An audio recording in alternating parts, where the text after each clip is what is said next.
This is Mr. Creepy Official. True horror begins, now.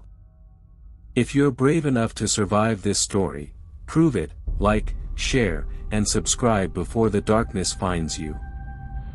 The man who guards the abandoned rest stop. I've driven every major highway in the South, from the heat-warped plains of Texas to the fog-drenched valleys of Kentucky. But there's one stretch of road the old truckers always warn you about, Mile 74. They say there's a rest stop there that hasn't shown up on any GPS in 20 years.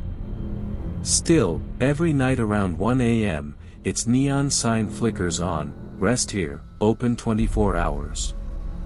That night, I was running on fumes, literally. My fuel gauge was dead flat and the next station was 50 miles out. The rain came down in sheets, the kind that eats through your headlights until the world feels swallowed by darkness. When that neon glow broke through the storm, I didn't think twice, I turned off the highway. The place looked ancient. Weeds cracked through the pavement, the vending machines inside were caked in dust, yet somehow, the humming lights still worked. The air reeked of wet metal and rot. Then I saw him.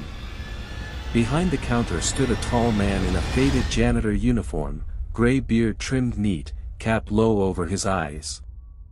He smiled before I could even speak, like he'd been waiting.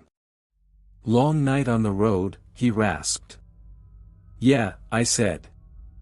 "Ran out of gas." He nodded slowly, reached under the counter, and handed me a rust-red gas can. "No charge. Just, don't look out the windows while you're here." His tone was too calm, too rehearsed. The words hit me like a cold draft. "Why not?" I asked, forcing a laugh. He tilted his head. "Because if you see it watching, it remembers your face." I tried to ignore him, pretended I didn't hear the warning. But the windows drew my attention like magnets. The storm outside pressed against the glass, and in one flash of lightning, I saw it. A figure standing just beyond the pumps. Too tall. No face. Its neck bent in an impossible angle, like it was sniffing the air. Then the lights flickered, and it was gone. The man, the keeper, as I later learned, was suddenly beside me. He grabbed my wrist. With surprising strength. "You looked," he whispered. "God help you." He dragged me to the back hallway where the smell of mold thickened. "It's awake now," he said. "You'll have to wait it out." "Wait what out?" He only said, "Until the singing stops." The hum of the vending machine turned into something like breathing. Slow, wet, steady. Then, somewhere inside the vents, a voice began to hum a soft, off-key tune, like an old country lullaby warped by static. He shoved me into the restroom and locked the door. My pulse was hammering. On the stall wall, scratched deep into the metal, were 6 rules. Keycap 1: never arrive after 1:13 a.m. Keycap 2: never accept free gas. Keycap 3: don't look outside. Keycap 4: don't speak to your reflection. Keycap 5: don't answer the humming. Keycap 6: if the door opens on its own, pray. The air grew heavier. I stared at the cracked mirror above the sink, and froze. My reflection blinked before I did. Then it smiled. "Dawn's far away," it whispered, voice not mine. I backed against the stall as the humming outside turned louder, closer. The light above the mirror began to pulse like a heartbeat. Then something knocked on the inside of the mirror. I don't remember bursting out of the restroom, only the sound of my boots splashing in water that wasn't there before. The keeper stood by the door, his eyes completely black now. "It won't let you leave until the sun rises," he said. "And if you survive, you'll never drive straight again."